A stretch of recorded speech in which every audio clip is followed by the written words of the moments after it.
National, Monsieur le Premier ministre, Mesdames, Messieurs les membres du gouvernement, chers collègues. Monsieur le Premier ministre, vous me permettrez de vous féliciter parce que, en écoutant votre discours, je me réjouis de la volonté politique manifeste, je me réjouis de sentir cette ambition manifeste à travers ce discours. Et comme disait l'autre, l'ambition est le moteur de la vie. Donc toutes nos félicitations.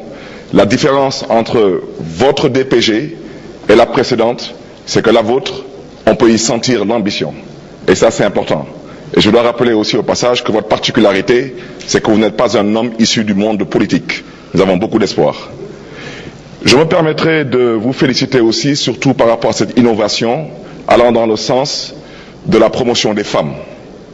Moi, j'ai deux sœurs, une grande et une petite, toutes mariées à des étrangers. Et de facto, mes neveux et nièces ne peuvent pas bénéficier de la nationalité sénégalaise. J'ai toujours dit qu'on ne peut pas rectifier une injustice par une injustice. Donc, une fois de plus, félicitations pour cette initiative. Vous me permettrez de vous inviter à réfléchir sur la tenue des assises pour l'accès au logement.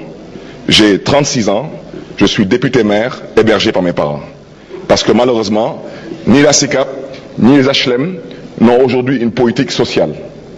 Donc pour dire aujourd'hui que les jeunes appartenant à ma génération, c'est presque impossible pour ces jeunes d'avoir un jour accès au logement. Donc je vous invite à réfléchir sérieusement sur l'accès au logement et vous me permettrez aussi de parler de la décentralisation. En tant que maire, je dois dire qu'on parle souvent des compétences transférées. Monsieur le Premier ministre, vous me permettrez de parler des problèmes transférés. Quand vous transférez des compétences et au passage vous avez oublié de transférer les moyens, résultat des courses, ce sont des problèmes qu'on nous a transférés. Je invite le gouvernement du Sénégal à organiser la tenue des assises sur la décentralisation, qu'on puisse évaluer la décentralisation et éventuellement apporter les réformes nécessaires à cette décentralisation. Vous me permettrez rapidement de parler de la sécurité dans nos villes. Monsieur le Premier ministre, je suis un jeune habitant un quartier populaire, la SICAP. Quand dans un quartier populaire, des jeunes peuvent avoir accès à un litre de whisky ou de gin à 1000 francs le litre, mais bien sûr qu'il y aura des problèmes. Quand des jeunes aujourd'hui peuvent avoir accès à l'alcool à 100 francs, et cet alcool est appelé salagne salagne. Quand on a ku di wuti salagne salagnam, donc ku nek tamit di gérer keseng kesengam. Et au finish, c'est la République qui trinque.